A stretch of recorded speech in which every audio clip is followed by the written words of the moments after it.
And the Lord said unto Moses, get thee down, for thy people which thou broughtest out of the land of Egypt have corrupted themselves. They have turned aside quickly and out of the way which I commanded them. They have made them a molten calf. They have made them a lie. They have made a false god and have worshipped it and have sacrificed therein and said, these be thy gods, O Israel, which have brought thee up out of the land of Egypt. And when Moses saw that the people were naked, when he saw the people unrestrained, participating in a orgy, wickedness of every kind, for Aaron had made them naked unto their shame among their enemies. Then Moses stood in the gate of the camp and said, who is on the Lord's side? Let him come over to me. And all the sons of Levi gathered themselves together unto him. Verse 26. And Moses stood in the gate of the camp and said, who is on the Lord's side? I want to preach from Moses' question today. Who is on the Lord's side? Who is on the Lord's side? The question implies that you got to choose sides. And I'm here to tell you that you do. You can't be on both sides. You're either on the Lord's side or you're not on the Lord's side. You can't be on the Lord's side and on the world's side. You can't be on the Lord's side and on the devil's side. I've been telling you that there's a wicked syncretism going on. We're trying to sync up and synchronize things and make things go together that don't go together. Who is on the Lord's side? This is what we've seen as we've watched believers online and elsewhere defend Beyonce. Now, let me say this to you about Beyonce. Beyonce is for whom Christ died. Jesus loves her just as much as Jesus loves you and me. I think she's a strikingly beautiful woman. Can sing up a storm, highly talented. But that ain't what I'm talking about. This ain't no beauty contest. We're talking about souls. We're talking about right. We're talking about wrong. You know,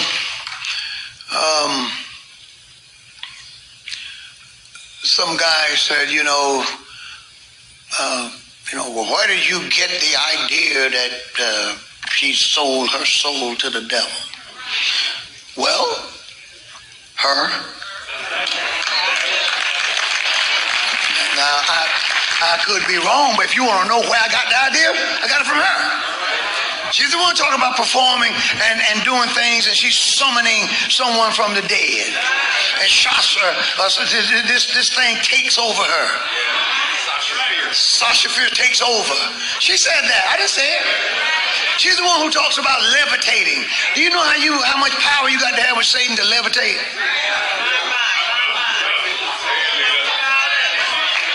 Where did I get it from? I got it from her.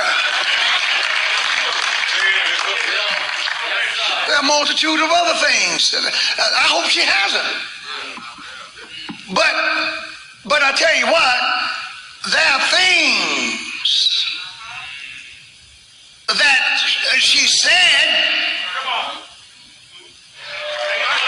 Now, for those believers out there, I'm not going to judge anybody's heart, but for those believers out there who defend her,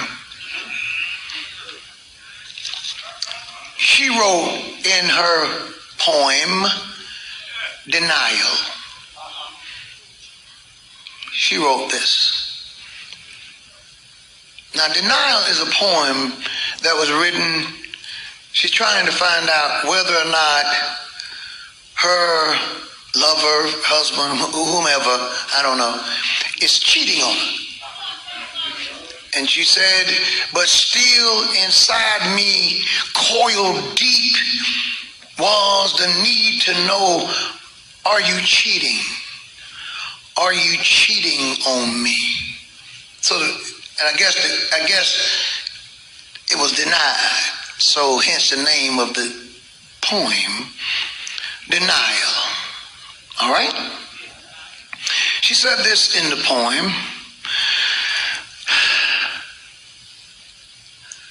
I crossed myself in thought. I saw the devil. I grew thickened skin on my feet. I bathed in bleach and plugged my menses monthly, with the pages of the holy book.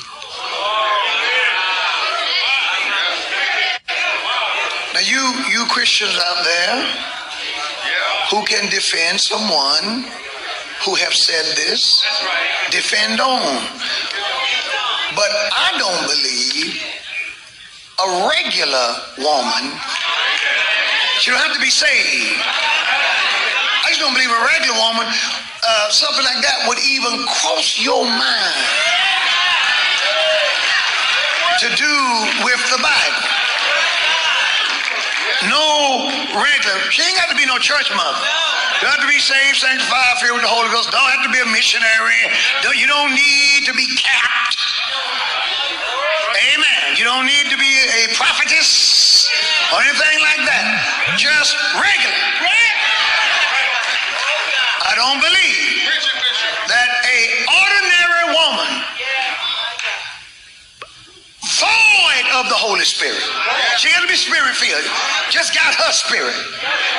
A regular person, regular woman would use the pages of the scripture for a tampon.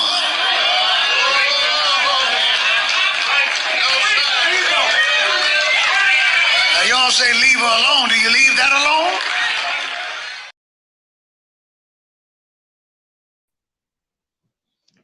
Hi everyone, how are you guys doing? Thank you guys for coming in. Make sure you guys hit like and subscribe. To those that are just passing by, make sure you hit like on your way out. Okay, you guys, I'm not late on giving this commentary because I think Bishop Wooden is still talking about this situation here, about the Beyonce song and the song she sampled from the Clark sisters. So this is still ongoing. I also have other topics I want to talk about and maybe a couple more pastors, but I want to talk about this right here first before we move on to the messy stories. Okay, so if one of you guys have anything to say towards this situation, you are more than welcome. Comment below. Like I always say, feel free to express yourselves. Don't hold back. I do read all the comments that are on my videos, and I appreciate you guys voicing your opinions. And sometimes I do reply. Some of the comments may not be nice comments towards me, but I accept your opinion. If that's the way you feel, that's just the way you feel. I can't stop you from feeling the way you feel or how you think. I can't control how you think about something. So that's the reason why some of your comments are not deleted, because that's your opinion. And like I said, I read every comment. I read every comment. If I feel like it's something that I can use, I'll kind of meditate on your comment or whatever. Yeah, I will. But let's talk about this Beyonce song. This Beyonce song, not only that, but the backlash that Bishop Wooden is getting from this. And I also wanted to talk about Larry Reid as well. He responded to the song as well, and I wanted to commentate on that too. And I mean, you guys don't have to agree. That's fine. But I'm only here to commentate and give my opinion about how I feel about the Beyonce song, Church Girl, whatever. Which I'm not all like, she made a song with, with a sample of Clark Sisters verses or whatever. I'm not like, she's going to hell. I'm not like that. I wasn't like that, because really I didn't even hear the song until I think Pastor Wooden, start speaking out against it. So I don't listen to Beyonce unless it's something that probably went viral or something like that. But I didn't even know anything about it. Which is not, the song is really tasteful. It's really distasteful to me. I'm not, like I say, I'm not a fan of Beyonce, but there are a few songs that really stands out. But this song right here does not stand out for me. I think it's done froze up here. Okay. So there are a few songs that she did that does stand out that I have listened to in the past. But anyway, let's get to this right here. Okay. My scripture for the day, I know a lot of people want me to quote, they love a person to quote scriptures. Okay. So, I have a scripture for today. And you guys, it's Hosea chapter 4. I'm going to read it to you before I begin my commentary. And I wanted to just kind of, just give my opinion and how I feel about a situation. Not just how I feel, but what do God say about this? It really is not about how we feel or who feelings we hurt. It really is about God. What do he think about this situation here? Okay. So Hosea 4, I want you guys to read Hosea 4, because I did look at Larry commentary on his response to the lyrics and all of that. I did listen to it, and I'll respond to that later. But I'm going to tell you about what my thoughts towards what he said. Not just about Bishop Wooden, but it's about everything. It's about a lot. Anyway, Hosea 4, and I want you guys to read the whole entire chapter. Do not just read verses. You have to read the whole entire chapter. Sometimes you have to start off with the first chapter of that book to understand what God was really saying to Prophet Hosea. The reason why he wanted him to marry Gomer. I don't know if y'all call her Gomer. But anyway, Hosea 4 says, hear the word of the Lord, you Israelites. Okay? Because the Lord has a charge to bring against you who live in the land. There's only cursing, lying, and murder, stealing, and adultery. They break all bonds, and bloodshed follows bloodshed. This is in the book of Hosea. This is in that book. Okay. So from Larry Reid's commentary, he says that Beyonce's song is prophetic. But we're going to talk about Bishop Wooden. I'll add him in a little bit, but we are talking about the Beyonce song, okay? I did read the lyrics. You know, we just can't just jump on here and just do commentaries about certain things. First, we have to read and see what was going on, because she added a gospel sample to her song. And we had to really find out, like, okay, what's going on here? Why did she do that? You know, so first I'm gonna let you hear the voice of Larry Reid as he explains why he feel Beyonce song is prophetic. And then I will start giving my commentary about what I think about the whole situation here.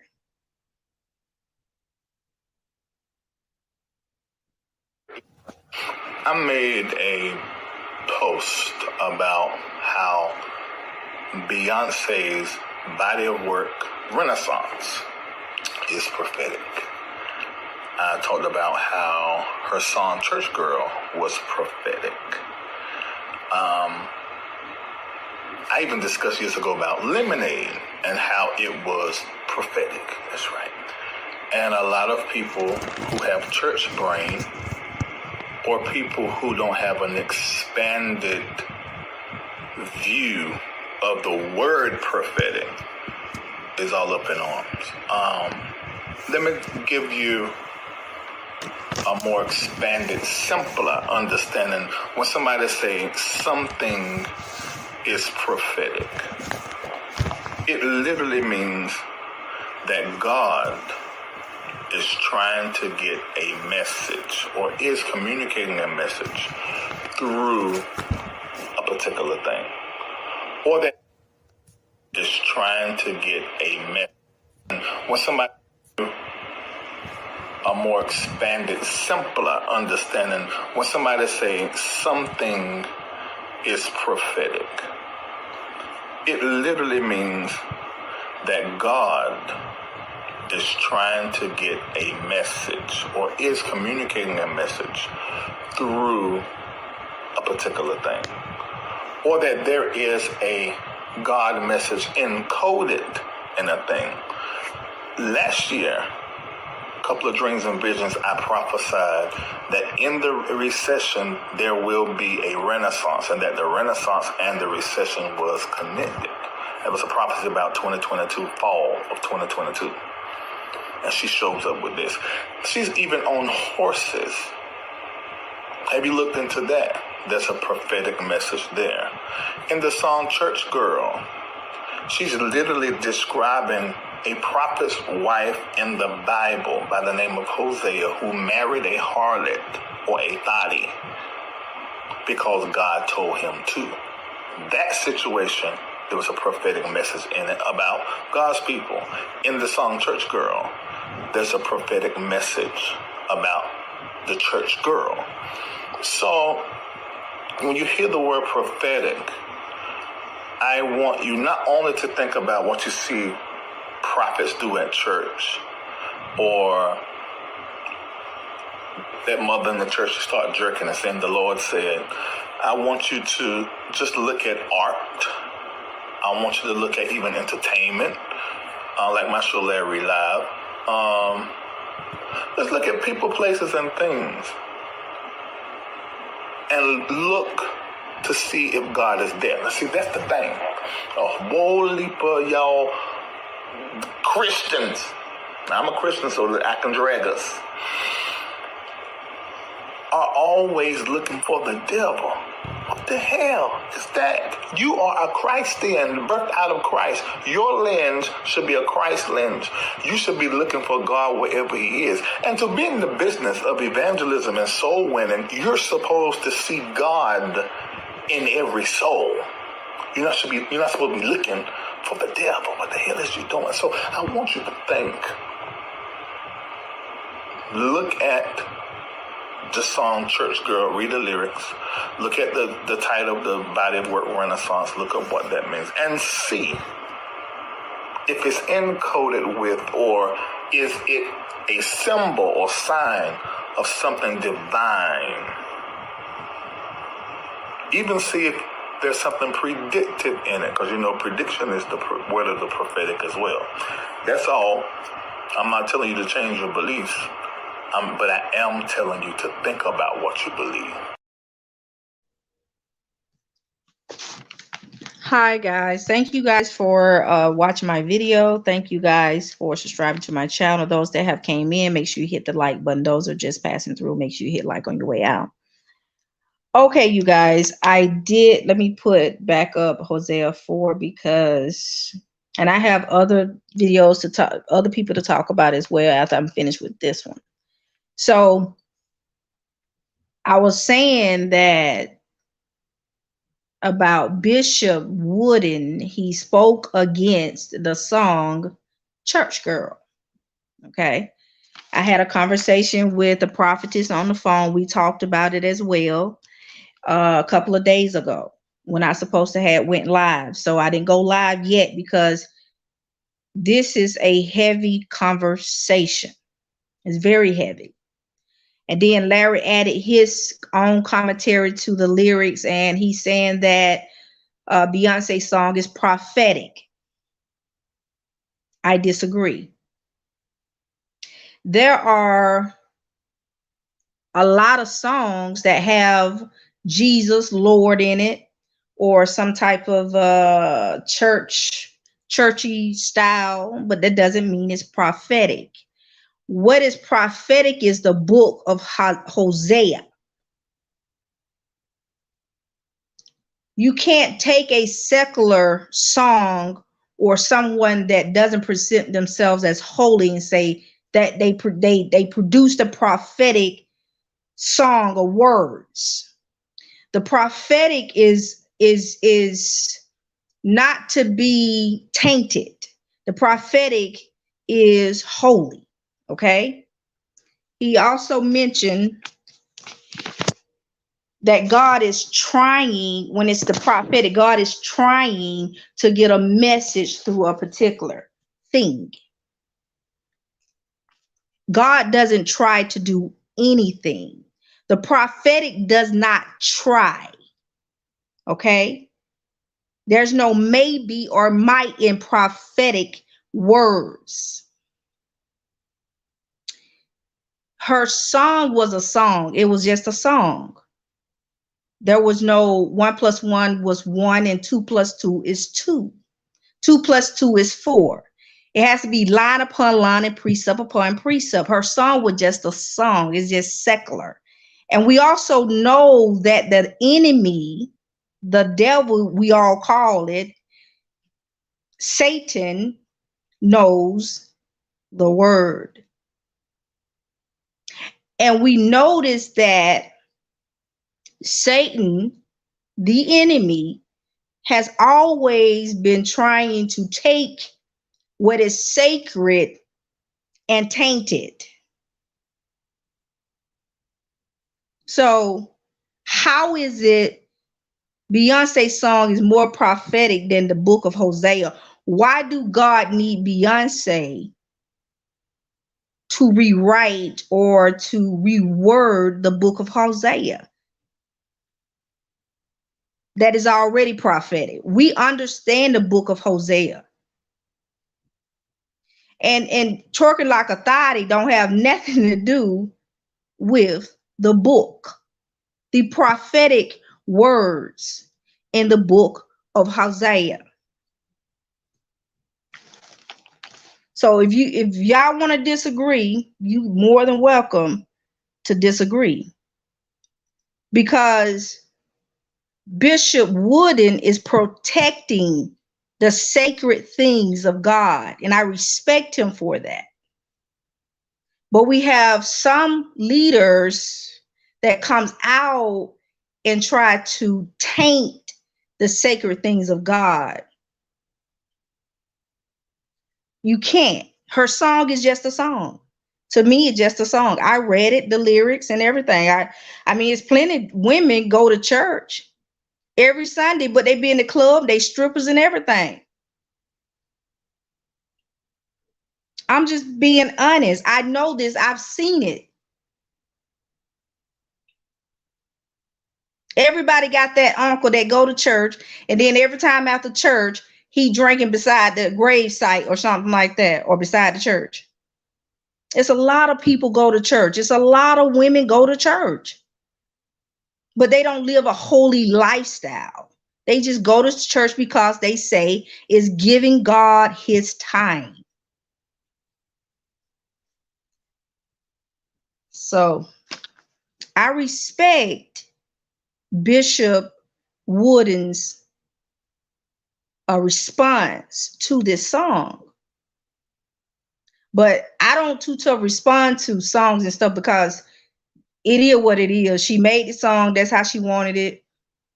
And some girls just like to listen to a little Jesus every now and then. And that's who Beyonce is. She just like to listen to a little Jesus every now and then. She like to sing a little Jesus. But it's not prophetic. And we know Satan, and we know Satan have symbolism as well. So you can't compare the book of Hosea to the song of Beyonce, period. Because he spoke to the prophet. He told him, he said, I want you to marry a promiscuous woman. And he did it. And I want you to also have children by her. And when he had children by her, God said, I want you to name this child this, because this is the reason why I want you to name this child this. And I want you to name that child this, because this is what I'm going to get ready to do. It was symbolism. It was prophetic. It was prophetic. It was holy. It was holy.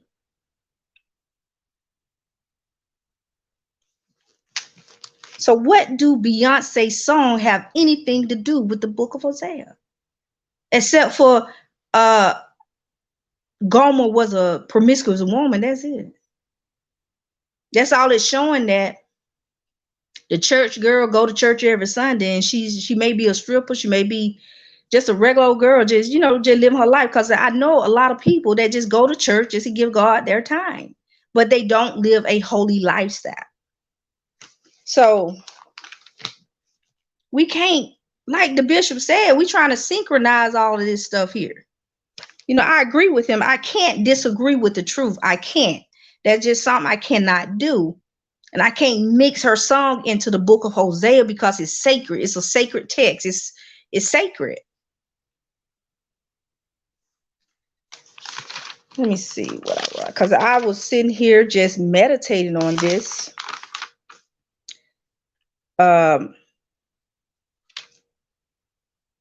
So let's see. Let me get to it, you guys. So he was also looking at this as well.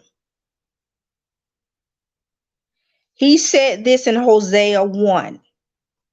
He said, for like an adulterous wife, this land is guilty of unfaithfulness to the Lord. Did Beyonce's song produce any unfaithfulness? That was just a plain old church girl. That's all that was. Plain old church girl. That wasn't a holy woman. That wasn't a woman praying and fasting and seeking the Lord. I didn't see in the Bible where she was celebrated. Gomer was celebrated. I'm just gonna be honest. It was more of he was using it as in a prophetic manner. Seemed like a little judgment there to me. Judgment. So in her song, it seemed like it was praising more of Thotty than repentance. That's what the book of Hosea is about. Read the whole entire book if you want to. Read it. So You're more than welcome to comment below if you like. So there was some other things, and I wanted to commentate on it because it's just sometimes Larry Reid will, in my opinion, he will take the sacred things of God and try to taint it with this stinking thinking, and it just not good. And he told everybody, he said, I'm not telling you to change your beliefs, but I'm just telling you to think about what you believe. What I mean, I'm just saying, what do you want us to believe? Think about what we want. I'm just trying to figure out, by listening to Beyonce's song, what think about what? It's just to me, it's just a song. I'm just gonna be honest, it's just a song to me. I'd rather sing the book of Hosea than to sing the lyrics of Beyonce's song. It's more prophetic, and it have more weight to it. And prophetic words do not fall to the ground.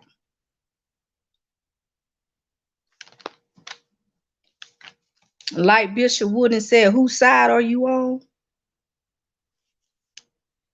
So I'm just saying, I cannot condone none of our behavior. I cannot do it. It's just something I just cannot do.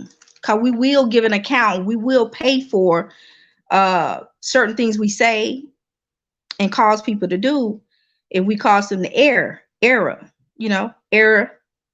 in the Lord, cause them to go astray.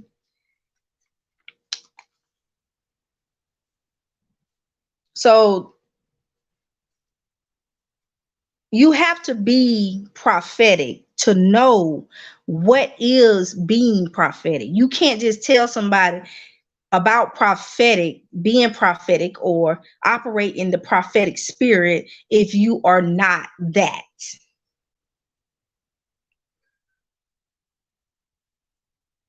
Thank you. Appreciate it. So you cannot.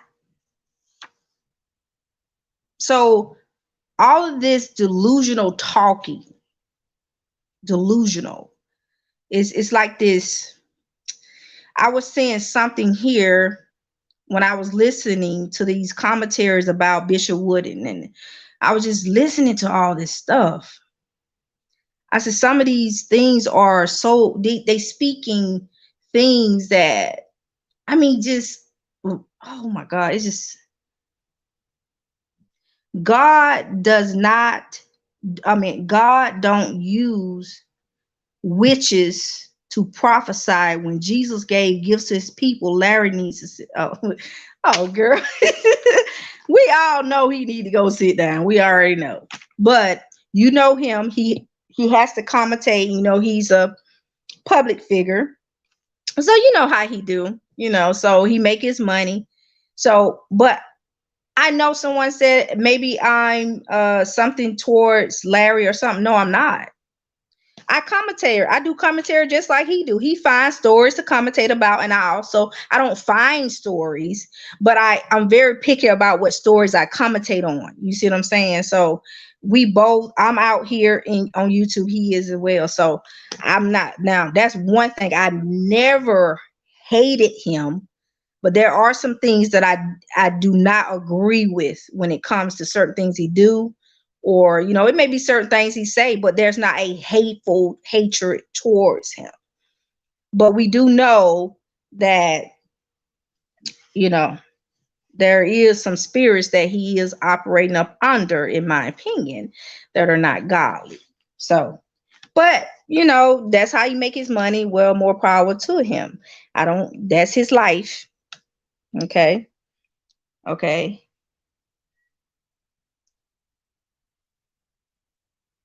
Exactly. Okay. Misunderstood. Thank you for showing up. She says, hey, gonna catch the replay after work, but I do want to say this. I'm so shocked Tweaky sold her song. LaShawn Pace prophesied a lot of what was going on now. God bless her soul. We all got to pray harder. Exactly, misunderstood. Exactly. We have to pray more. If we have to pray every night at a certain time or every morning at a certain time, we need to do it every day until we take a grip and a hold on the enemy, because we have celebrities coming in tainting the sacred things of God. And as Tank, I think he's a celebrity, I saw his video where he responded as well. And I just want to say that we should not even have celebrities coming just to us or just talking to us any kind of way. I mean, it's not us. It's not the pastor. It's not the bishop. It's God that's doing all this talking. So when they speak against any words of a bishop or a pastor, they're coming against or speaking against God's word. They're speaking against God. When you speak against God, you're speaking against them yourself, because he created all of us. We're all created by God.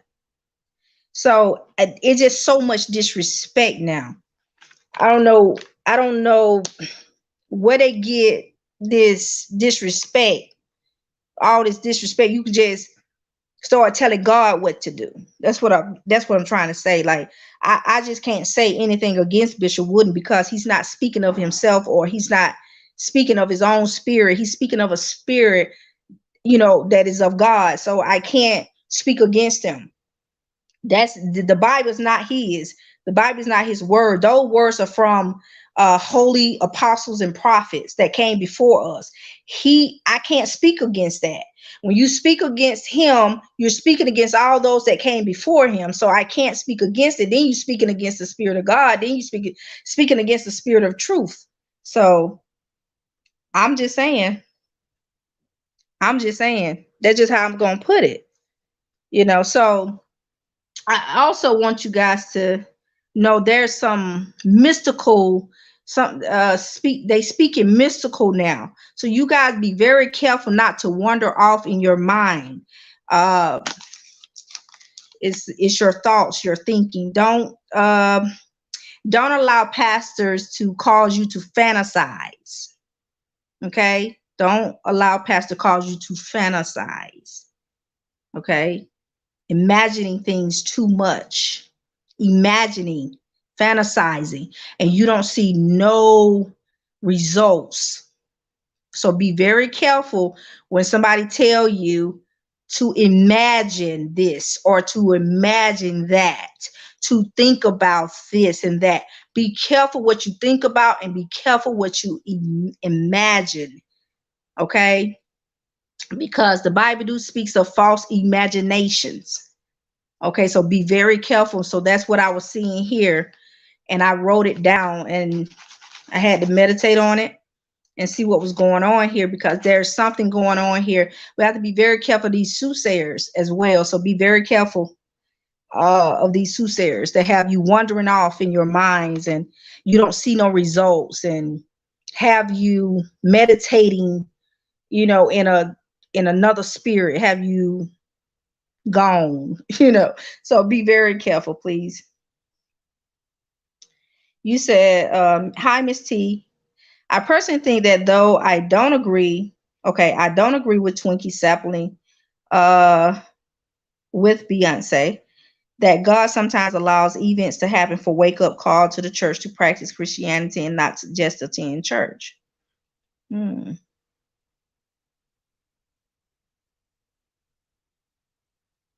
Well, I don't think Beyonce was a wake-up call for any of us, because I mean, I just really don't. It really isn't, period. So I don't think it is. I just think it's a song she was sampling, and she do sing gospel. So, I mean, that's her life, If she felt like she was going to church and she was being a thotty, or she was twerking, or whatever the case may be, or maybe she seen somebody go to church and then after church they went to the bootlegger's house or whatever, it is what it is. So I don't think it's a wake-up call, period. When God gets ready to send his people, wake up his people, he sends his prophets. he sends his prophet, his leaders, to do the job. Okay. Okay, but her lyrics. Oh yeah, I mean, it wasn't a wake up call for me because what she was saying that goes on in the black community all day, every day. That behavior goes on all day, every day in the neighborhood. You got drunks be playing gospel music on a Sunday, and then after they get through by 12, 11, by 11, 12, 1, they drinking at the bootleg house out there, twerking and everything else too. So I'm just saying.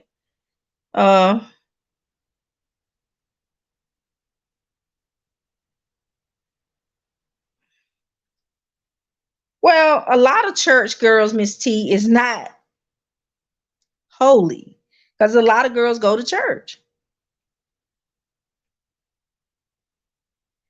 Okay, God is exposing who is for him and is for mammon. You can't serve two masters. Okay, who's for money? Yeah, exactly. Hi, bedroom wizard. How are you? So you have to go. Excuse me. You have to go back and watch the video. Hi, Frederick. You have to go back and watch the video. But I do understand what you're saying, T. I really do. Oh my God, hi Frederick just be over exaggerating sometimes in the comments. Thank you, hi Frederick. He's my hype person. He kind of keep me going. Thank you so much. But anyway, guys, I want to let me see before I move on to this next story. So just know that Satan mimics God a lot. He's an imitation. So don't be thinking every time, you know, I mean, and then he says that we always think everything the devil. So, of course, he always said crazy stuff to come in. And he also said that we think everything the devil, but I'm just trying to figure out if everything God. Now, who is the devil? I'm just saying. But the Bible do speaks about false prophets and stuff. So I'm just saying, like, so we got to think everybody true prophet. But anyway, let me get off that because I don't fall for mystical people. I don't fall for all of that. It's just ridiculous. I'm gonna make sure I didn't miss anything. But remember now, Hosea 4, you gotta read the whole, you gotta read the whole book. You can't just read one scripture and stuff and be like, oh, okay, he was right. No. Read that whole entire book. It's about judgment. It's about his love for Israel. Okay, so I'm just saying, it's just ridiculous how people just come up with these ideas. Okay, so we went through all of that. Okay. Okay. Okay, I'll probably come back to that.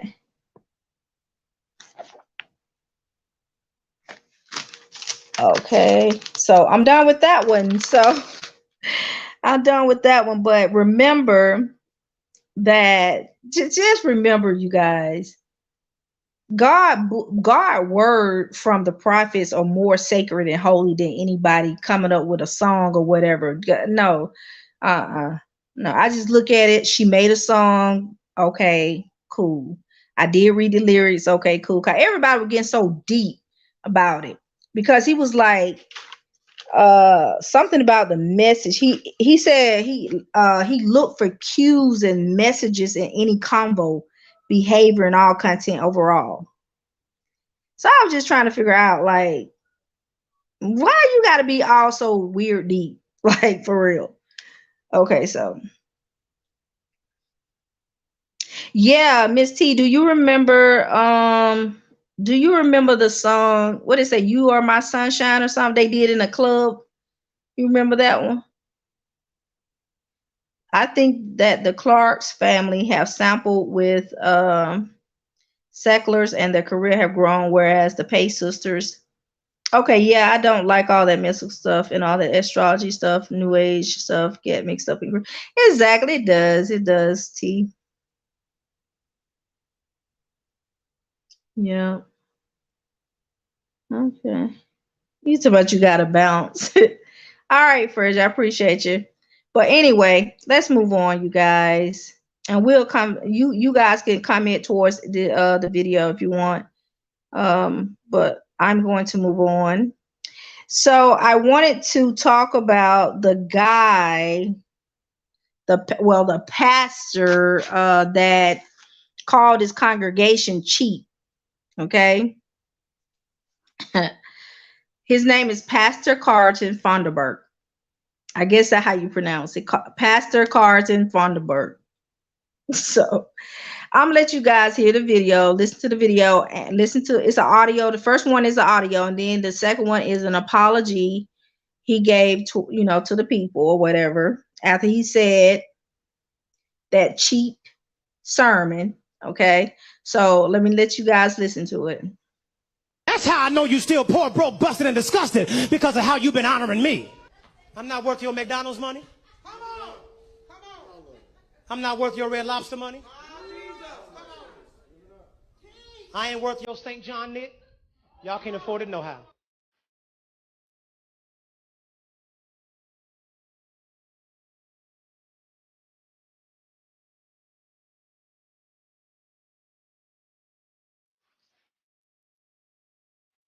I'm saying because I want you to understand just what God is saying.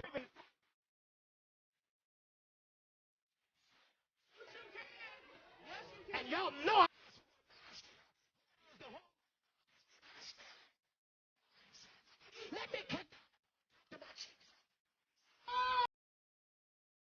can't afford. You can't afford it because you don't see the value here. Y'all hear from y'all pastor and father, I'm over y'all. I'm over your cheap expression. My name is Carlton Funderburk. I'm the senior pastor of Church of the Well right here in Kansas City, Missouri. I want to take this moment to address the now viral video clip of me from a sermon given August the 7th, 2022. Though there is context behind the content of the clip, no context will suffice to explain the hurt and anguish caused by my words. I have spoken to those I am accountable to and have received their correction and instruction. I have also privately apologized to our church, who has extended their love and support to me. I'm privileged to do life with them. The video clip does not reflect my heart or my sentiments toward God's people, yet that's not discernible in the clip. Therefore, I offer this sincere apology to you today. No context could erase the words I used. I apologize to all who have been hurt, angered, or in any way damaged by my words. The zeal of any presentation must be tempered with love and respect, and that was not displayed. I apologize to the church at large for any undue scrutiny I have subjected you to. I apologize to every preacher and pastor who must stand up under the controversy that I have caused. To those who know and love me, thank you for your support. To those who now know me, because of this video clip, I regret that your first impression of me is one of anger, hate, and resentment. My actions and my words are inexcusable. I offer no justification or defense. That moment was mishandled and mismanaged. I deeply regret this moment, and I solicit your prayers and your forgiveness as we grow forward. Thank you. God bless you. Go with God, and He'll go with you. Oh my God. So we have a cheap sermon from Pastor Carlton Funderburk. I listened to that. I was like, what? He sounds just like the world. Like he just don't sound like a pastor. I mean, what he was saying, it wasn't righteous. It wasn't holy. It wasn't right. Miss T said, you still ain't gonna get a watch, Pastor Carlton Funderburk. Now, he was wrong for that. He said, I'm not worth your Gucci. I'm not worth your Prada. OMG. What is wrong with these pastors? Thinking their congregation is obligated to take care of them financially, give them BMWs and a Walmart, what was it, a Sam's, Walmart, or whatever, a watch. He says Sam's. I don't know what kind of Sam's he was talking about, but here Sam's is like Walmart or something like that.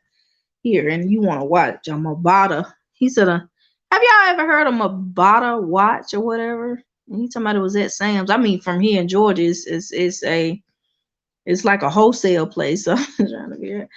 And then he said he have cheap sons and daughters.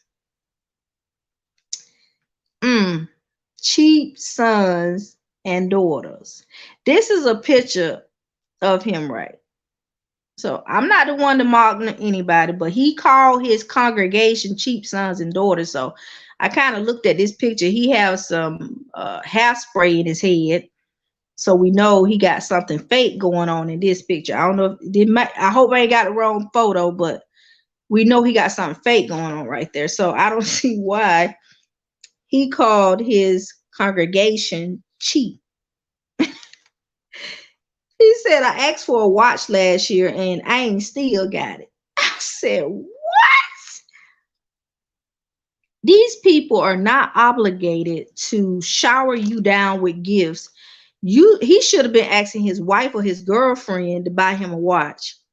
You think I'm finna buy a pastor a watch? Are you crazy? I'm not even gonna buy him a pair of shoes. I'm just saying. I'll buy him a pair of shoes or a watch. He said, now be nice. All he's saying is not asking for a jet, just a watch. Look, Miss Rue. The man went off on his congregation over a watch. This is crazy, man. This man, he got to be cheap. That man is a cheap. He cheap. The sermon cheap, in my opinion. All of them were cheap. You know, so I don't like that. You know, he was wrong. Trying to make his congregation obligated. I can't be doing it, Miss Rue. I can't do it, Miss Rue. I'm not gonna buy. Don't nobody that follow me, please do not buy me no watch, no shoes, no nothing. If you want to donate or give or whatever, just send $1.99 or something. I'll take care of myself. So I'm not gonna be on YouTube tonight. Y'all don't send me no money, and we ain't doing none of that. So what I do because I was born to do this. Okay, so and it's in me to do it. So and YouTube pay us every month anyway. So I mean, but I do appreciate the gifts though. Like I say, y'all, they have a 99-cent button. Hit the 99-cent. Don't be thinking y'all obligated to send me $100, $200, $300. They ain't gonna be all like that. We in the midst of the pandemic. We ain't got time for all that. Y'all ain't obligated. Okay. I know that's right, Miss Rue. We ain't doing it like that, Miss Rue. We are not doing it like that. Period. They did this YouTube start off with 99 cents. You don't start off with no 100, 200. YouTube ain't asking for much. YouTube asking for 99 cents all the way up. You know, so no, we ain't doing it like that. And then for him to use his platform in that way was very unprofessional. Okay, it was very unprofessional, and it wasn't in a godly manner. Okay, it was very ungodly and street. That was, I can't say street, but well, it sounded street to me. Y'all ain't about, it sounded like he was arguing his wife or girlfriend. You ain't bought me no watch yet for my birthday. You know, crazy. It was just, I'm like, what wrong with him? Like, do he have a wife or a girlfriend to buy him a watch? Like, you ain't got no business to be asking that another woman to buy you a watch anyway. You got no business asking no woman to buy you a watch, a car, or a suit, or nothing. And it's such a disgrace how pastors receive gifts from women. Only thing they should be doing is putting money in the offering plate. Why are you receiving gifts from women when you have a wife? When you have a wife, why are you receiving gifts from the congregation? Period. Should be putting donations or offerings in the plate. His wife or a pastor and his wife take care of themselves. Now that's just too much. That is too much. Let them go to the stores themselves. I can't do it. I'm just gonna be honest. I dare somebody buy me a pair of shoes and a what? Okay.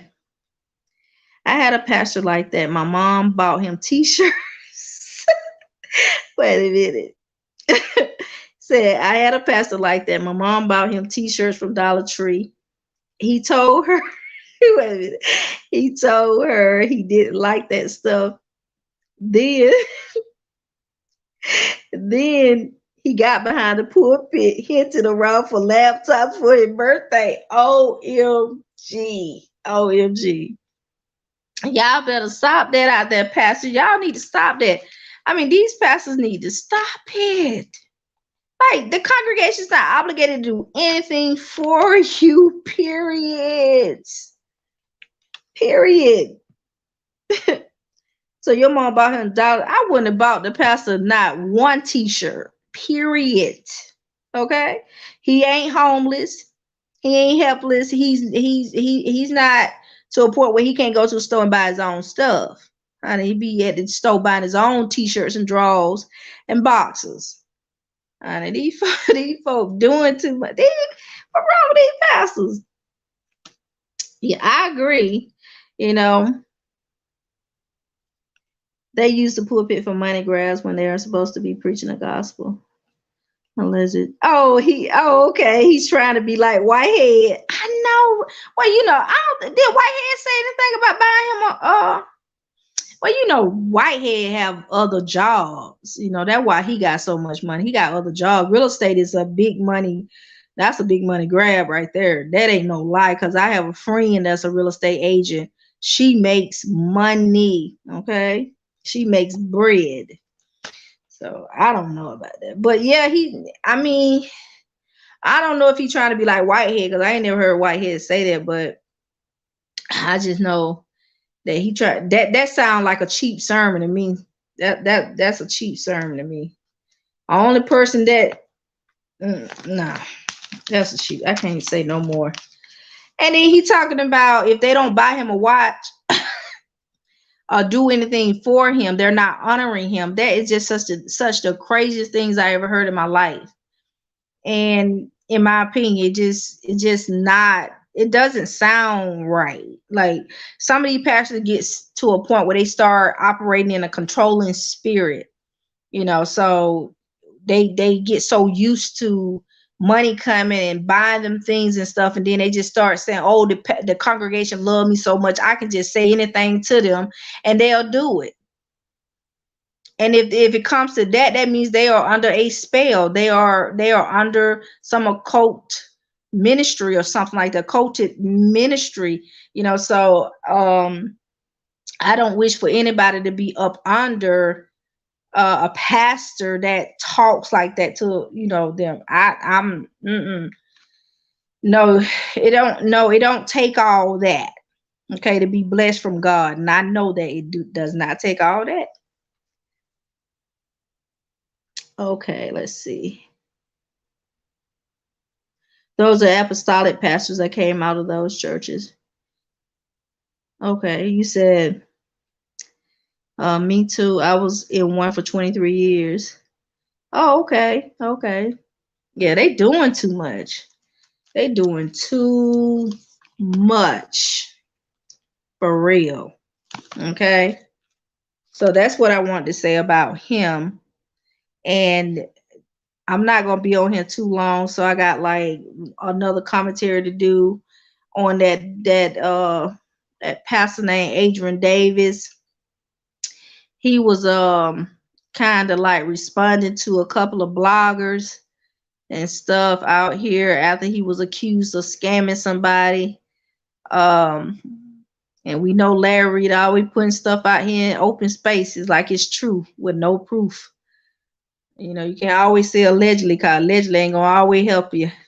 So it sounded like Pastor Adrian Davis, in my opinion, was talking to Larry Reid, because I know I read a little topic on the little preacher or whatever. And he was saying somebody he a scammer or something like that. I don't know. But I don't know if the man a scammer or not.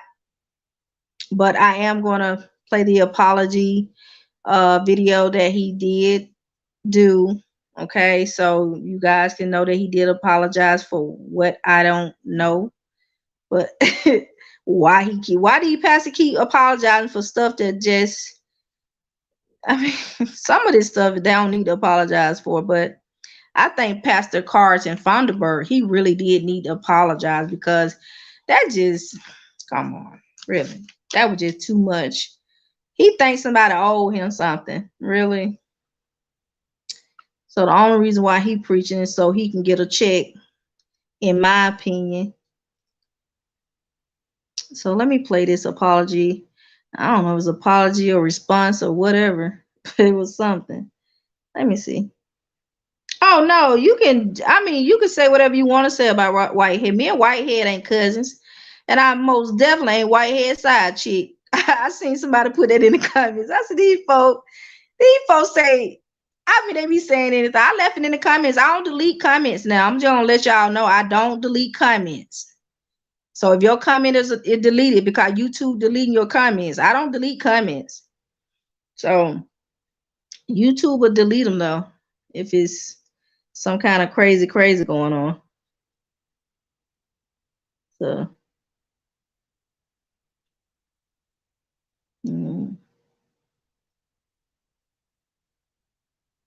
So, yeah, somebody said it in the comments, but I just be reading those comments, and that's about it. So this is Pastor Adrian Davis right here.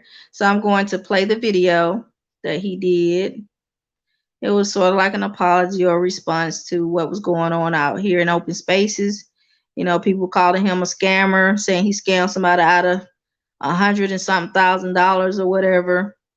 And but I want to know why these people keep giving these pastors all this money. Is there a little money laundering going on here that I don't know about? So let me play the video. Hey guys, I hope you're doing well. I know some of you all have been hearing and seeing many things over the past few days, so I want to take a moment to clear the air. This is the first time I've ever officially discussed public talk in over 10 years, and honestly, this is the only time I plan to do so. Being in the position that I'm on as far as the public platform or being a public figure, influencer, man of God, I've remained silent over the years when people have spoken negatively about me. But due to the impact of these last few days, especially on my family, I've chosen to no longer remain silent and speak my truth. First, I'm a legitimate entrepreneur. Any real entrepreneur knows that there are highs and lows, and sometimes those are extreme highs and lows. I've had days where I lived in abundance. I've had days where things were extremely hard, but I've always operated in a place of resilience to keep it pushing. Now, I said all that to say my companies are doing fine. My business partners and associates are doing fine, and I'm navigating to keep my business life solid. At the end of the day, as an owner, bills and expenses must be paid before I am. Any real entrepreneur knows that this is just the way that it goes. I prioritize what I feel is essential regarding my finances, including caring for and supporting my family. I'm in a position where people have sown into my life.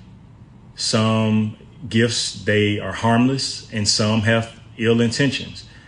I tend to look at the good in everyone, so I haven't always really done the best job at knowing if a seed was to sow discord, but I'm learning the difference now. At no time have I been dishonest about my business dealings. Now, sure, have I spoken prematurely about business deals as we were working through them and they didn't pan out the way that I thought that they would? Of course. But I've never asked anyone to give me anything, nor have I stolen anything from anyone. I work for what I have. And if anyone suggests otherwise, they don't know the truth and they truly don't know me. I know it makes for good content to call me a swindler and a scammer, but sorry to disappoint you. I'm none of those things. In addition to this, I'm a single man. I do not have to answer to anyone about my life or personal finances that I haven't invited into that space. Now, have I always used my best judgment? No, I have not. When I allow people into my life, I do open what I have to them. And of course, that's my heart. And I don't apologize for that. However, as I move forward, I am committed to being more vigilant in who and what I give that privilege to. What I failed to do was adequately vet who I call friends. I forgot to take time to assess who I could let into my personal space. That has been a failure on my part. As a result, I let some people into my personal space who have taken advantage of my openness. I shared moments that maybe I shouldn't have shared and that have turned around and then been used against me later. And in moments of needing venting, I failed to cover those that I love. It will not happen again. And for this, I would like to apologize publicly to my mother and my daughter. With that being said, adoption is a beautiful thing. My daughter is well. She's living her life. And I thank her for giving me the space to learn what being a father really means. To anyone suggesting otherwise, please respect yourself enough not to accuse or attempt to assassinate my character to fit your narrative. To those I've pastored over the years, who love and support me, those who were hurt by me stepping down from being a pastor and felt led to feel abandoned, let me apologize to you all. In hindsight, I could have handled the departure differently. I knew I could not be the person I needed to be if I stayed. To preserve my peace and sanity, I made the transition confident that I had left you all in good hands. Even so, I apologize for letting you down. I still love you all. I'm grateful for the time that we spent together. Over the years, I've grown and matured as a man. However, I have mishandled situations with the opposite sex. I have often failed to clearly communicate my intentions. So to those I do life with in any capacity knew where I stood. I am actively working on my communication, but I will be abundantly clear when I say this. To any woman that I have hurt by not being clear of my convictions, I apologize. I apologize to any woman who feels as if I led them on, used them, lied to them, or anything like that. I have a daughter, I have a mother, I have a sister, and I would not be for any man who mistreats them or leaves them confused. I take accountability for my actions, and I would do better as I navigate my life moving forward. I know that some people will take this message and make it be what they want it to be instead of hearing what is being said. Those are not my people. But for those of you who know me, support me, trust me, cover me, I see you. I love you. I appreciate you more than words could ever express. After this moment, I'm turning a new page. I've learned what I needed to learn. I've done my best to right my wrongs. All I can do is move forward and be the best man that I know I can be, the version that God has created me to be. It's only up from here. Thank you, and I'll talk to you guys soon. Love you. So y'all heard it, the apology, whatever it was. But anyway, like T said, sometimes you just have to apologize and just keep moving. Good. Sometimes people just overdo it. I don't see why he had to apologize. I'm just trying to figure out if he didn't do anything. So, but anyway, to each his own. He probably just came to clap back at some bloggers. That's probably what it was.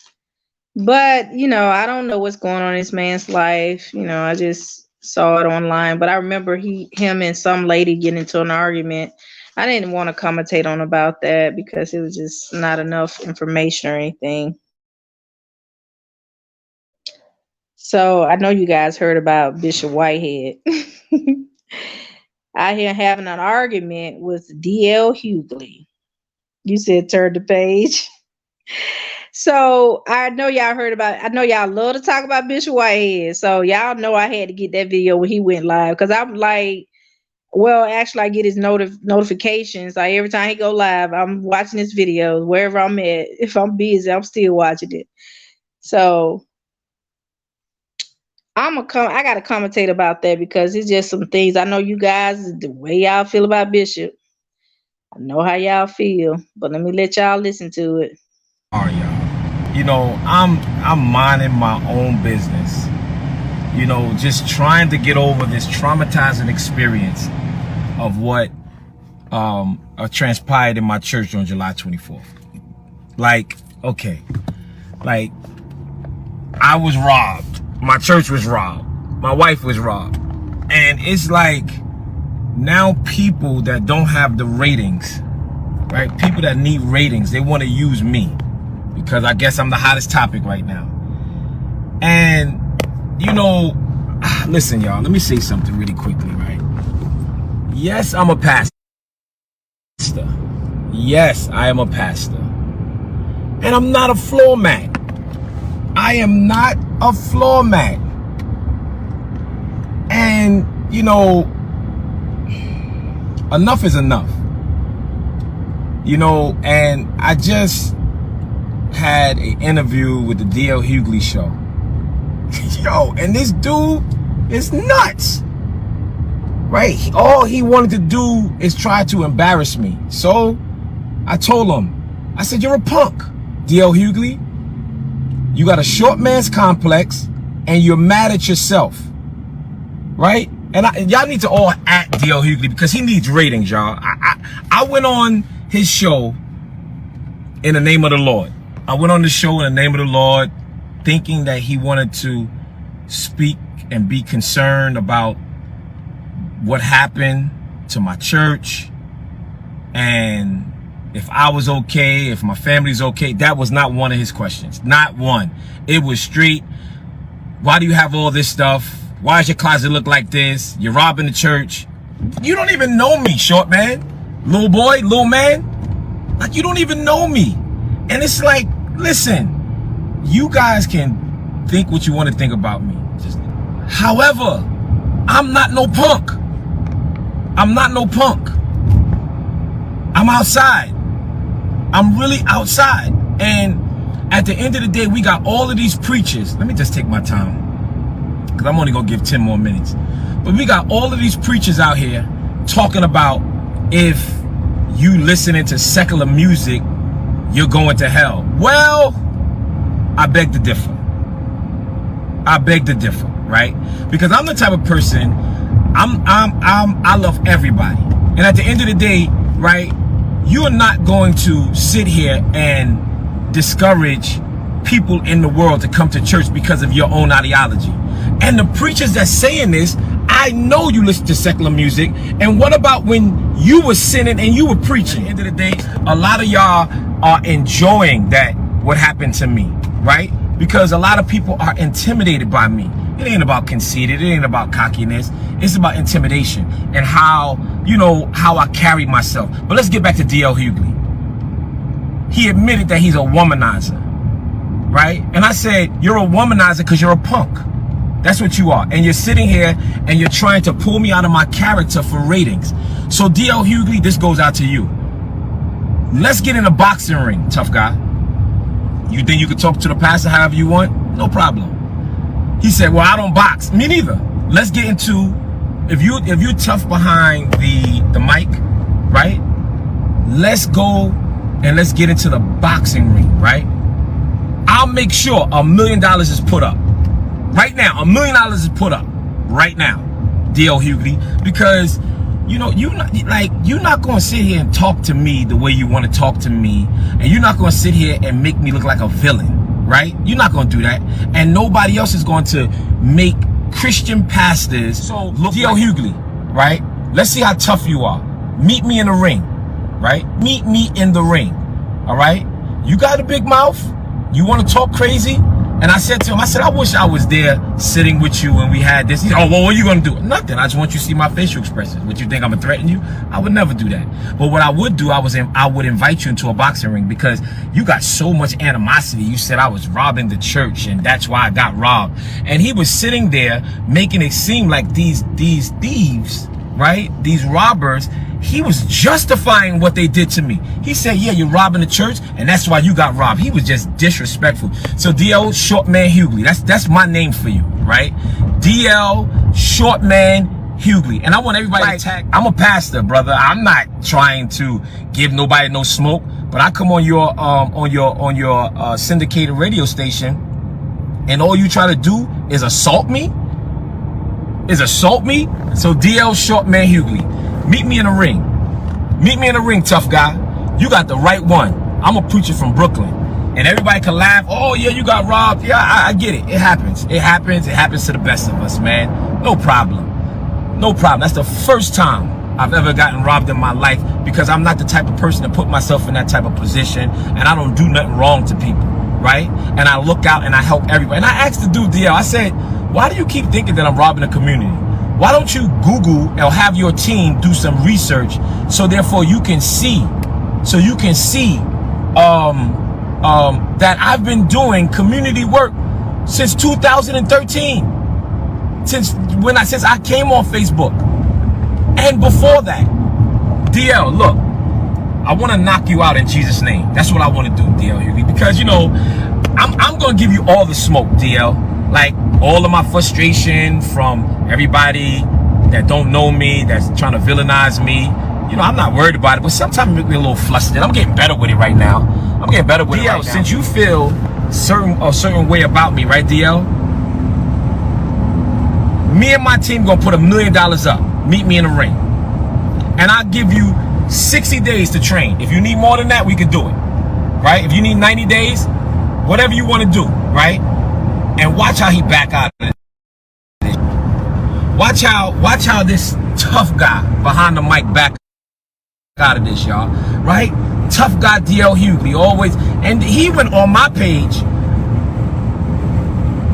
So he says to me, well, why did you post your closet? Well, why did you go on my page for something I posted 9 months ago? You're an attention seeker. I understand that I'm the hottest topic right now. I get it, right? But at the end of the day, leave me alone. I'm a victim. And just because you do not understand my ministry, I'm not tradition, y'all. I'm not your grandmother's pastor. I don't look like your grandmother's pastor. I'm to a generation that don't believe y'all. Period, point blank. So DL Hughley, I'm putting up $1 million. Me and my team, we putting up $1 million. Tough guy. You want to talk to the pastor, you want to talk to the bishop, you want to talk to me crazy. I don't know when he's going to play the interview, y'all. He probably going to edit it crazy. But he said he's a womanizer. And I said, you're a womanizer because you have a Napoleon complex. So you have to manipulate women. He said he's a liar. Yes, I'm glad you admit that. And I said, and you can't say nothing about me. He said, well, you robbed the church. That's not true. You guys, any of my church members, that's not true. But what's true is what you confirm. You're a womanizer and you're a sucker. That's what you are. And I'm standing tall on this, y'all, because I'm tired of everybody trying to steal me from being a victim and turning me into a villain. Everybody, oh yeah, he set it up. That's just dumb. That's dumb. For what? So everybody tag DL Hughley, please, because we need DL Little Man Hughley. We need to hear what he got to say, since he need ratings, right? Yo, wait till y'all hear this interview. I'm sitting there like, yo, bro, what is? I said, brother. I said, yo, I actually like you, man. I watch your movies, you know. And he was like a little girl, like a little chihuahua. The Old Testament prophets didn't play. Elijah killed 50 prophets because they tried to play. That's what happened. So turn me into an Old Testament prophet. Hey, no problem. At the end of the day, DL Hughley. But at the end of the day, I'm not gonna let nobody talk about me the way they talk about it. Period, point blank. I'm a different type of bishop, y'all. That's it. I'm sorry. And don't think that, you know, I don't feel some type of way that these 3 punks came in my church and did what they did. Don't think. I'm praying for them and I ask God to bless them. But don't think that I don't feel no type of way. You kidding me? I don't do nothing wrong to nobody. I don't take nothing from nobody. I don't care what y'all believe in these lawsuits or whatever the case may be. Believe what you want to believe, right? And guess what? You don't have to invite me to your church. I have my own church. You don't have to give me a platform. I have my own platform. Okay? And ministry is not how I make money. So you're not hurting me like you're hurting others. Lord, what is going on today? You said this man is only a bishop in name. He says, aside from that, there is nothing about him that indicates godly. He got violated in church because of the way he moves.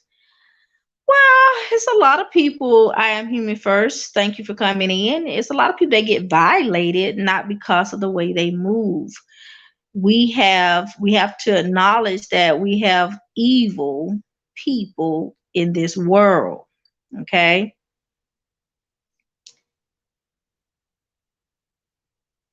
Because if you have, I mean, there's a lot of people with nice cars don't got it stolen. Well, my mom, her car was stolen one time. So it wasn't because of the way she moved. It's just, you know, thieves are attracted to pretty things. But she ended up getting it back, though. They couldn't drive it anyway because it was like a keyless car. So let's see. It says, how are you going to be a bishop and not know your Bible? That's not true. What did he say that wasn't biblical? Miss Rue. So anyway, I wanted to give my commentary on this situation here. It's not going to be much or anything like that, but you guys can say whatever you want, say what you feel or whatever, and I'll read your comments and, you know, and talk to you guys. Like I said, I don't delete comments. I mean, if that's the way you feel about the bishop, that's the way you feel about the bishop. So anyway, my thing here, hey, he really sounds like one of those self-appointed bishops.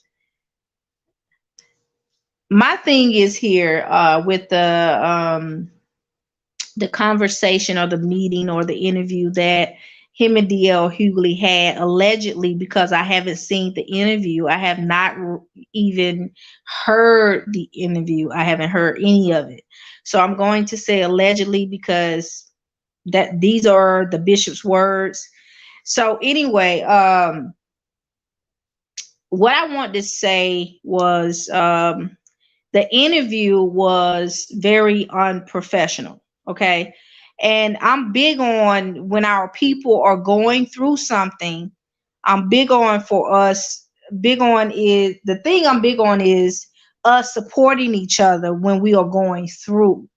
Okay. So pass all what you got on, pass all because you had on a short skirt, pass all, you know, on like you got money, you know, like if you going through a situation, I'm going to try to be there for you. At this time, you are a victim, you know, so I'm going to be there for you until further notice, until more evidence come out. You see what I'm saying? So that's what I'm big on. But I think the interview that he did with D.L. Hughley was very unprofessional and it was very disrespectful. There are some preachers and ministers that you probably have not met. They talk just like Bishop Whitehead. I was so shocked, you know, talking to a minister. I was like, you know, thinking just like everybody else, like, is he really a minister? But he was a minister, and that was just the way he was talking. That's his language. And that's the style they have up north, like Detroit, you know, New York and stuff like that. That's just the way they talk. But, you know, and then the places that this minister that I met, he was just going into places like the hood, rough places. And there's a certain way they minister to the people up north. It's a way they minister. So, and it just, sometimes you can't take away their character or the way they talk just because they save or whatever. It just, you know, it's their environment or whatever. So, but anyway, oh, the interview is out. Oh, no. like I said, I haven't seen the interview, and he said, and something about Bishop Whitehead said the interview was like not aired. Yeah, he said that D.L. Hughley gonna edit it. I think D.L. Hughley was wrong, in my opinion, of how he approached the situation. You know, when you're gonna call him on your show to talk about the situation or the incident, or is you gonna call him on your station to talk about what he has on his neck? You know, I think that's irrelevant right now about how someone dress. Like I said, we can deal with that later, but when you're a victim, you don't be worried about what you got on, what kind of necklace, or, you know, when you're a victim, you are absolutely traumatized. And him responding, I think he's responding out of anger, and that's what victims do. They do respond in that manner. But like I said, some people saying it's fake, but we haven't got no evidence that it's fake. So I can't say that about Bishop Whitehead. But like I told y'all, it did look fake, but, you know, I can't say it's fake. You know, so let's say he's from New York. That's how we speak here. Exactly. That is, you know, like I said, I met some people, Royal Jukebox, from up there, you know, and they have this type of swag about themselves when they minister. They are in God. That's just the way they minister. And I think where they from, it's like crime is big, you know, up there. And so, you know, they have to keep a certain swag or a certain style. Not saying they're not saved, but they have to keep their guards up as well, because they have to go into real bad neighborhoods and communities where they stay. So I'm not condoning his behavior at all, but I'm just saying, you know, it's just that, you know, don't expect all ministers to talk the same way. Some of them don't, you know. So, and I had to learn that because I met somebody that's from up that way, and they talk just like Bishop Whitehead, and they have this, you know, they talk, you know, like a New Yorker or somebody from Detroit or somebody from Chicago or something like that, you know. So, you know, he said he is not angry. You could tell he is enjoying it. Yeah, in some ways I think he is enjoying the attention. You know, in some ways I do agree with that. Royal Jukebox. Did Royal Jukebox say that? These comments coming quick. Oh my God. Hold on. Let me see. Hold on. Raquel said, when did preachers start referring to their congregation's sons and daughters has disrespectful tone to me? It sounds it sounds as if they want to praise the praise instead of God. Seems, yeah, exactly. I feel you on that, Raquel. I really feel you on that. I don't get it. I haven't had anybody call me daughter, you know, because I'm not their daughter. I have a mother, you know, of a real mom. You see what I'm saying? I'm not into all that. You my spiritual mama, you my spiritual grandmama, you my spiritual son, or you my spiritual daughter. I'm not into any of that. You know what I mean? So, you know, I feel you, Raquel. Yeah. That sounds like you start controlling that person. You start like demanding or making them obligated to do certain things for you. So I feel you on that, Raquel. Okay, what did they say? The priest killing. It says he from New York City.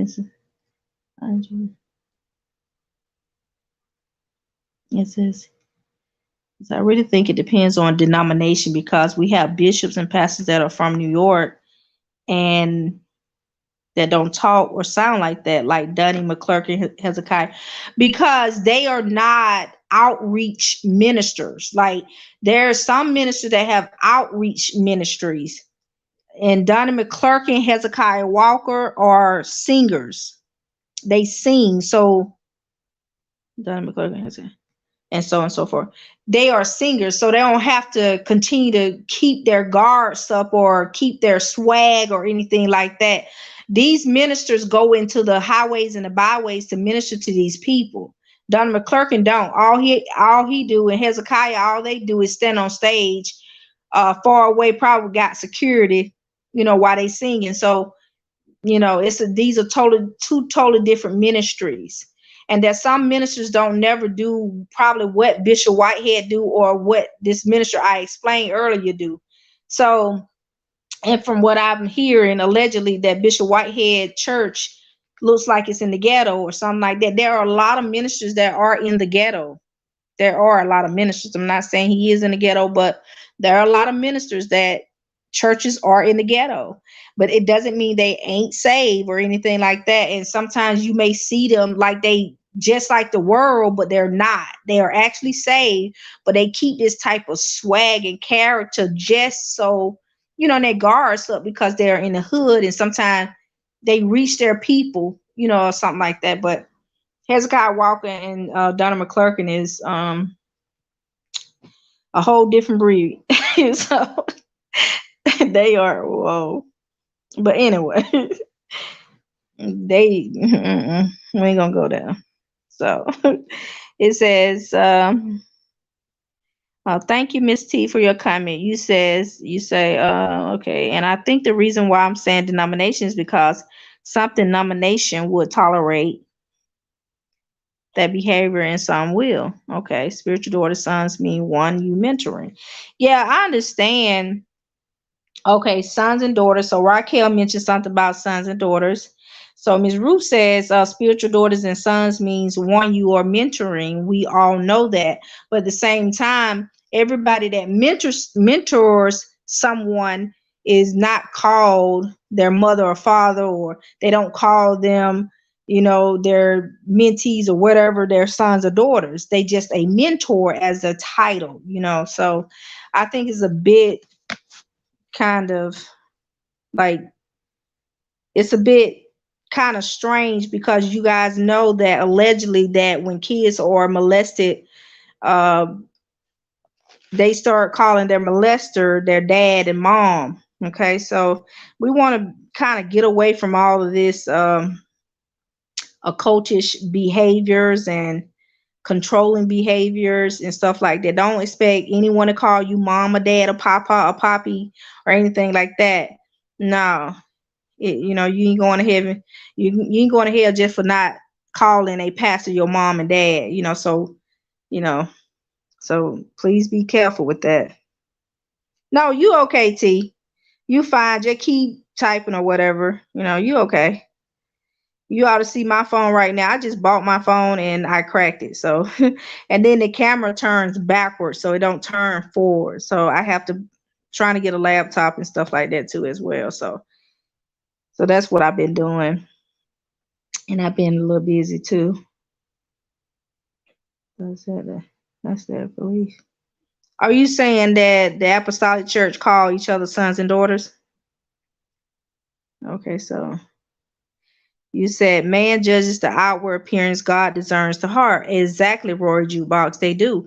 Like I said, I'm not condoning Bishop Whitehead's behavior at all. I'm not doing that, period.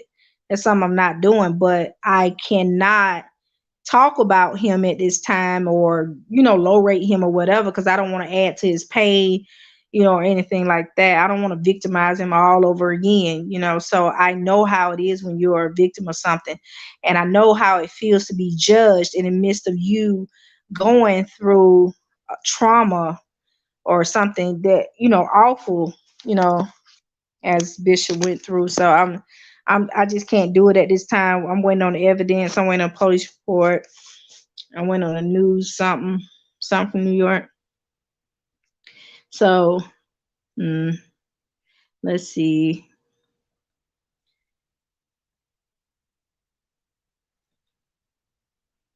He says there are other bishops and pastors that are from.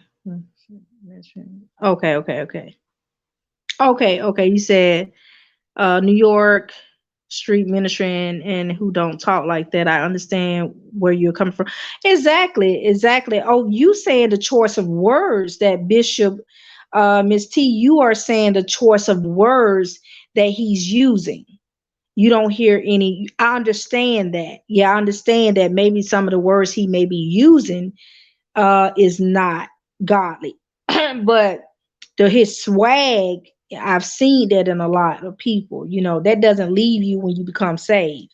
So him responding that way, I can understand because he's been through something. I don't know how he was before this incident, but sometimes that's how victims respond when they're being attacked, because this man been robbed. Allegedly, he's been robbed. Okay. And his daughter was, attacked as well. So this is traumatizing. Sometimes people going to respond like that. If somebody come up to me joking about what I went through, I'm going to respond like that too. I'm just going to be honest. So all the people that doing the attacking, they are wrong. And I do feel like D.L. Hughley allegedly is wrong for what he said to the bishop. Anybody that is saying anything towards him, that's negative, I feel like they are wrong right now because we don't have no evidence. We don't have no evidence, and we are Black people. And I feel like we should support each other when we're going through. I'm not telling you guys not to believe he's not a thief or anything, but that's on you guys. But I just can't do it. Even though I know a lot of people with bad backgrounds. I know a lot of people. Oh, you said, what did DL say? He said that when he went to the interview, right? Bishop Whitehead said when he went to the interview, Roy's Jukebox, that D.L. Hughley started talking about his gold chain and his clothes, why he got a lot of money. I was just saying, like, don't D.L. have a lot of money? So, but it was just all irrelevant information. It's just irrelevant to be asking a victim that, and it just doesn't make any sense. I never seen where other race of people will attack someone after they've been, robbed or been attacked at gunpoint or whatever. I just never seen it. This is just so distasteful. It really is. So I'm just waiting on evidence. But once I get the evidence, then we can go move forward with his commentary and stuff like that,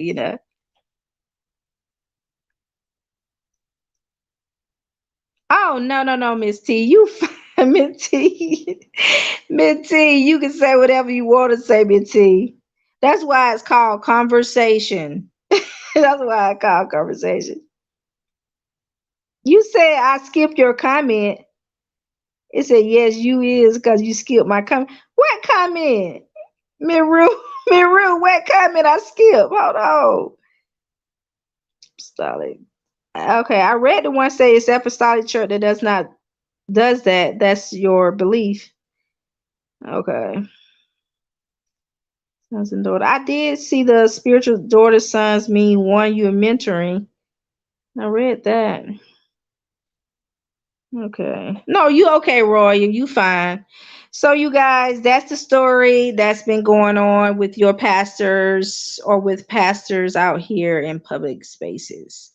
So you guys, if you want to send a what's that, super chat, super stickers, they start at 99 cents. You don't have to go big, so 99 cents, or you can cash out me. It's in the video. So if you see it in the video, you guys can cash out me starting off with 99 cents, same as super chat, super stickers. You don't have to send a lot. You can start at $1, $2, it doesn't matter. And I do support myself, and I do have income. And so don't think that I'm going to ask you guys for $1,000. No, I don't do stuff like that. But and nothing wrong with giving sometimes. And let's see. But it's okay. What comment, Miss Rue? What comment? What comment, Miss Rue? Show me the comment. What a comment? Okay, let me see. You said I skipped it. Let me find Miss Rue comment. Hold on. Let me find it right quick. It's somewhere here. It says he's not angry. You can tell he is enjoying it. I read all your comments. You got to go back, Miru. You got to go back because I read every last one of your comments. Yes, I did. So I think I did. I hope so. So anyway, you guys, just remember Hosea chapter 4. Read the whole entire chapter.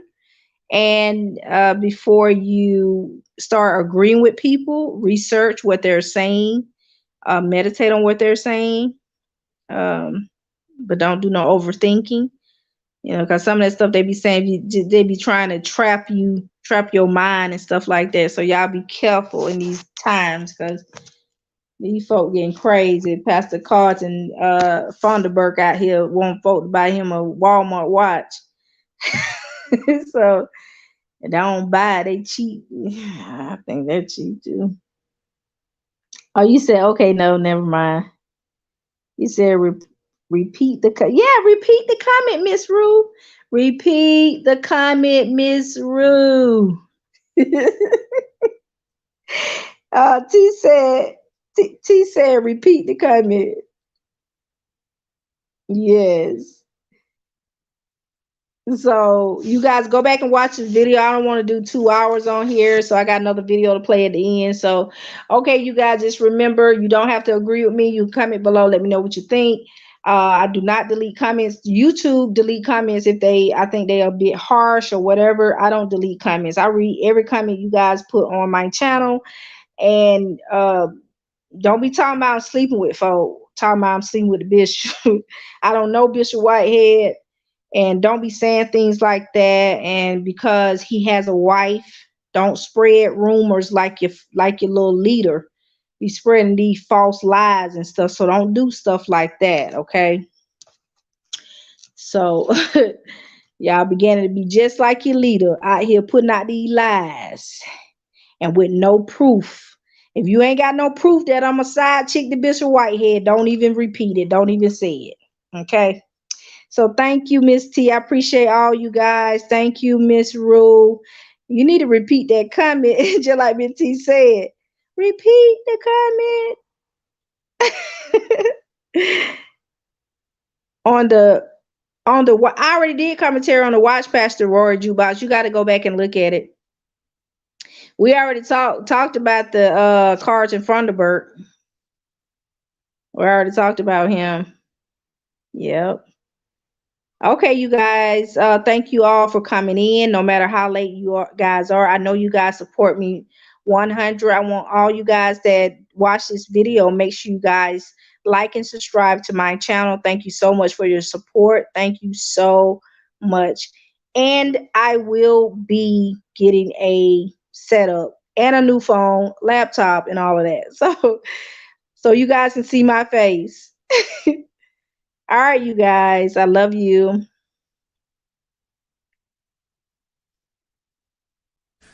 Beyonce just released Sacrilege. Yes, sir. Yes, sir.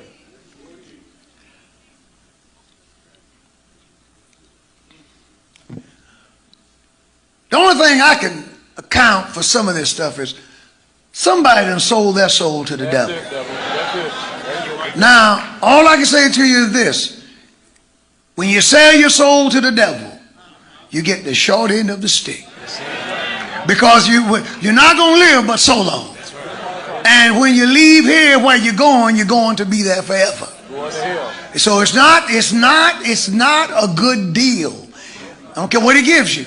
But this piece of trash, Yes, sir. that's released. Yes, sir. And she named it Church Girl. Now, I had thought to try to read the lyrics to you, but I struggled to listen to them. It's too bad. It's too bad. It's not for public consumption. It would be a desecration if I read this. And I don't recommend it. You know, parents, I know all your little children they're all of them 3 months old, they got a cell phone. But I don't recommend that you let them listen to this. It's the worst. Am I right? It's the worst. You can't get and to sample the song of a real church lady. Yes, sir. Tweak a clock to I don't know whether she knew what she was going to do with the song or not.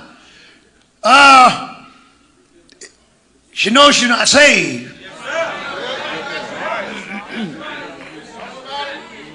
I don't talk about anything that's not public. Yes, sir. Anything that's public is fair game. And I pray to God that a stiff denunciation of what she did with that song is put out. It shows that we're not speaking up.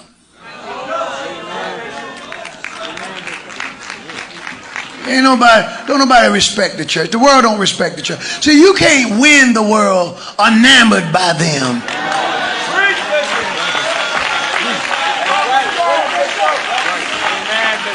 I'm just so proud that somebody would want to use my music. What do you mean? You're one of the best in the world. You're preaching, sir. You're preaching, sir. You're preaching, sir. We sing for Jesus. I tell you what did help me. Marshetta just released, where's she at? Released hers. And that's the one you need to buy. That's the one. Got a good beat to it if you feel like shouting. Yes, sir. A sanctified, unmistakably sanctified message. Amen. And can't nobody sing any better. But to show this kind of disrespect for the church, and what's sad is this, there will be church people who will defend it. But let me tell you something. I'm not bothered by those who defend that kind of garbage. I'm bothered by those who say nothing. You're the ones who angers me. Am I right? The late President Richard Milhous Nixon said nothing hurt him. Because he was criticized for Watergate. He said nothing hurt him as bad as the indifference of his friends. See, it just bothers me when we go silent, when we go neutral. Do you not know? I'm going to preach this in a minute. Do you not know that in the Bible there are no demilitarized zones? Jesus said, "He that is not for me is against me. And he who is not gathering together is scattering abroad." Now, whose side are you on?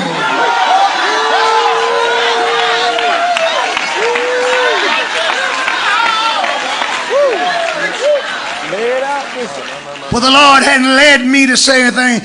God's going to kill you for telling that lie. When the Lord calls you, when he calls you, we all call.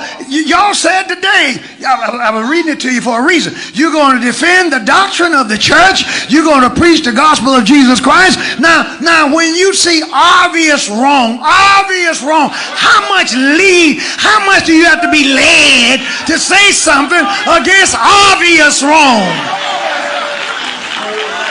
I tell you one thing about the world don't need any leading. Now I do admire that about him. I admit I admire that about the sinner. Now the sinner is committed.